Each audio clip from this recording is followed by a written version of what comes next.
تو بہرحال یہ چیز ہے. ادھر چیف جسٹس عامر فاروق صاحب انہوں نے کہا جی میں آخری وقت میں ظاہری بات ہے اپنا سی وی کلیئر کرنا ہے ادھر سے کیونکہ ساری شرائط تھی سب کچھ تھی. تو انہوں نے جو 5 ججز صاحب کی سینیٹی کا وہ جو معاملہ تھا نا جو ریپرزنٹیشن تھی اس کو پہ تو انہوں نے کہہ دیا تھا کہ جی یہ قابل قبول نہیں. ان کو انہوں نے سارے اعتراضات مسترد کر دیے سینیورٹی والے معاملہ کو. تو 8 صفحات پر ان کا جو تفصیلی فیصلہ جاری ہوا ہے تو جاتے جاتے انہوں نے کام ڈال دیا اور تفصیلی فیصلے کے مطابق سرفراز ڈوگر صاحب جو ہیں وہی سینئر ترین جج ہوں گے جی اسلام آباد ہائی کورٹ کے اور چیف جسٹس کے کینڈیڈیٹ بھی وہی ہوں گے. اور جو گفتگو کی انہوں نے ذرا آپ سن لیں جی. 5 ججز کی ریپرزنٹیشن مسترد کی جسٹس عامر فاروق صاحب نے. یہ 8 صفحات پر مشتمل تھا. جسٹس محسن اختر کیانی صاحب نے خط لکھا ہوا تھا ریپرزنٹیشن دی ہوئی تھی. اور جسٹس طارق جہانگیری جسٹس بابر ستار جسٹس سردار اعجاز جسٹس سمن رفت کی ریپرزنٹیشن کو مسترد کیا ہے اور رجسٹرار کو فیصلے کی کاپی سے آگاہ کرتے ہوئے کہا ہے کہ جج کی تعیناتی اور ٹرانسفر میں فرق ہے. ایک دفعہ کوئی جج ہائی کورٹ کا تعینات ہو کر حلف لے لے وہ تو یا تو 62 سال کی عمر میں ریٹائر ہوگا یا برطرف ہو جائے یا سپریم کورٹ تعینات ہو جائے یا استعفیٰ دے دے تبھی وہ ہائی کورٹ کا جج ختم ہو سکتا ہے. ایک دفعہ متعلقہ ہائی کورٹ کا حلف اٹھا لیا تو ٹرانسفر کے وقت وہ دوبارہ نیا حلف اٹھانے کی ضرورت نہیں ہے. اگر ضرورت ہوئی تو آئین میں لکھ دیا جاتا اور آئین اس سلسلے میں بالکل خاموش ہے. تو یہ معاملہ جا رہا ہے سپریم کورٹ میں سر جہاں اسلام آباد ہائی کورٹ کے جج جسے کہتے ہیں نا مدعی ہوں گے اور سپریم کورٹ اس کا فیصلہ کر رہی ہوگی. آپ حالت دیکھ لیں ہم لوگ کہاں پہنچ گئے. ہمارے جج انصاف لینے اب سپریم کورٹ جائیں گے ہائی کورٹ کے. تو بہرحال سپریم کورٹ کے ججز کو انصاف نہیں مل رہا ادھر کہاں مل رہا ہے. دوسری ہائی کورٹ میں ٹرانسفر کے بعد ججز کی سینیٹی آخری نمبر پہ ہوگا. سرحد پار بھارت میں تو ججز کا ٹرانسفر عام بات ہے. بھارت کی طرح پاکستان میں بھی ٹرانسفر پالیسی نہیں لیکن صدر پاکستان قانون کے مطابق ٹرانسفر کرتے ہیں. یار بھارت کی مثال کیوں دیتے ہیں؟ پاکستان میں نریندر مودی کی حکومت ہے بھارت کا آئین لاگو ہے.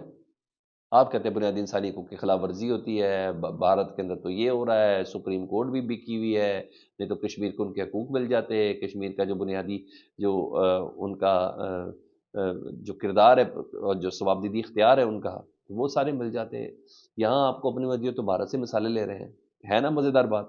تو انہوں نے بس بہرحال انہوں نے کہا نہیں ہو سکتا سینیٹی پہلے سے حلف ہوگی ٹرانسفر کے بعد نئی سینیٹی نہیں ہوگی.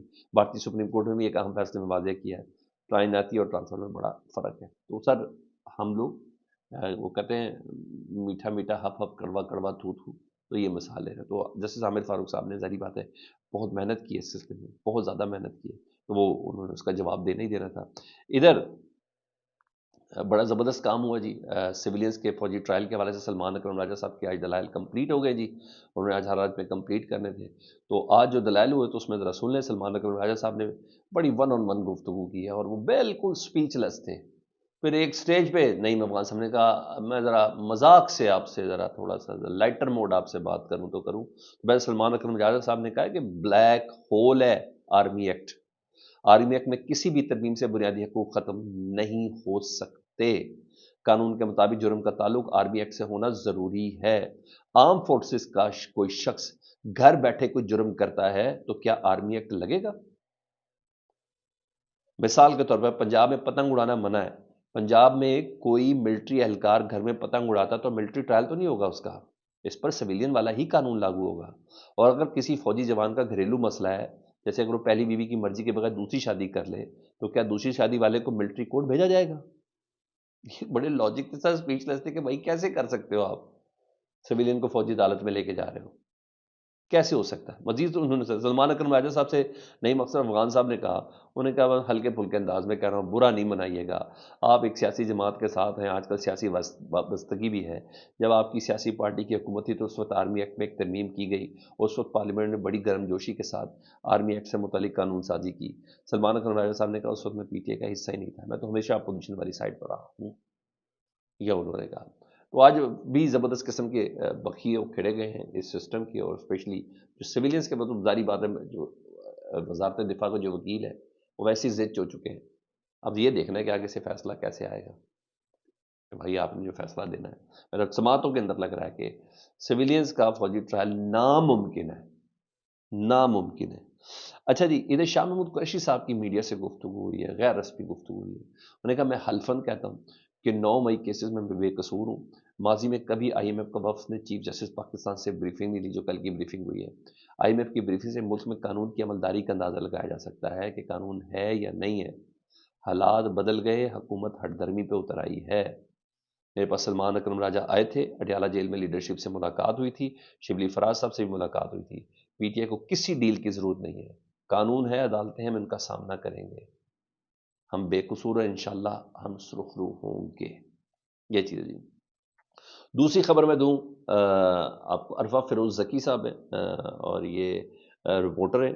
ان کی خبر کے مطابق ملٹیپل کیسز یہ رپورٹ ہوئے ہیں جی، جس میں یو ای سے یو ای کے حوالے سے یو ای کی ٹکٹیں جو ہیں، ویزے نہیں دیا جا رہا ہے یو ای کی طرف سے ان پاکستانیوں کو جن کے پاس پاکستان اور بھارت میچ کی ٹکٹیں موجود ہیں، اور چیمپئن ٹرافی کے وقت یہ ہو رہا ہے، اور یو ای ویزاز جو ہیں وہ ریجیکٹ کر رہا ہے، اور ان لوگوں کے جو جن کے پاس ٹکٹ بھی ہیں، اور یہ بڑی بات ہے. انہوں نے کہا ملٹیپل کیسز اس طرح کے رپورٹ ہوئے ہیں اور جن کے پاس ٹکٹ ہیں. تو لمحہ فکری ہے یار، حد ہوگی، ہمارا ٹورنامنٹ ہے، ہمارا ٹورنامنٹ ہے، ہم نے ان کی گراؤنڈ لی ہے اور ہمیں ویزے نہیں دیکھنے کے لیے مل رہے.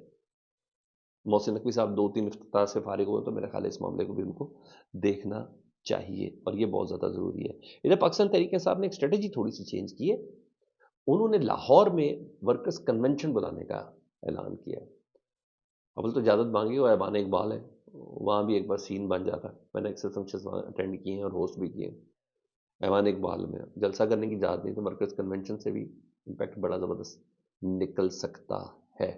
تو انہوں نے کہا ہے نہیں ملیں گے تو عدالت سے اجازت لیں گے. تو بہرحال پاکستان تحریک انصاف یہ اس وقت چلنا چاہ رہی ہے. اور وہاں حکومت کے ارتاج کے لیے اپوزیشن کا جو رات کا، جو میں نے آپ کو صبح 6 بجے بتا بھی دیا تھا اعلامیہ سے متعلق، وہ جو اعلامیہ ہے نا وہی کافی ہے. مولانا فضل الرحمان صاحب کی موجودگی کافی ہے. اعلامیہ میں کہہ دیا گیا جی اتحادی کمیٹی سب سے پہلے بنائیں جی، گرینڈ اتحاد پر گفتگو ہوئی ہے، اتفاق رائے ہو چکا ہے کہ ہم نے اکٹھا ہو کے چلنا ہے. آل پاکستان پارٹی جو ہے، آل پاکستان جو ہے نا وہ پارٹی بلائی جائے گی، تمام پارٹیز کو بلایا جائے گا، اور فوری شفاف انتخابات کا مطالبہ ہے جی، اور الیکشن کمیشن کے اراکین کو مستعفی ہونے کا مطالبہ کیا گیا، اور کے پی کے اور بلوچستان کے حالات کے حوالے سے کہ اور قربت بڑھ رہی ہے سر، اور قربت بڑھ رہی ہے سر. وہ کہتے ہیں وہ مولانا صاحب بڑے ہوئے، وہ بھی کتنی دیر تک کھڑے رہیں گے، لیٹس سی، دیکھتے ہیں. فیڈ بیک سے متعلق دعا کریں. اپنا بہت خیال رکھیں. اللہم صلی علی محمد و آل محمد.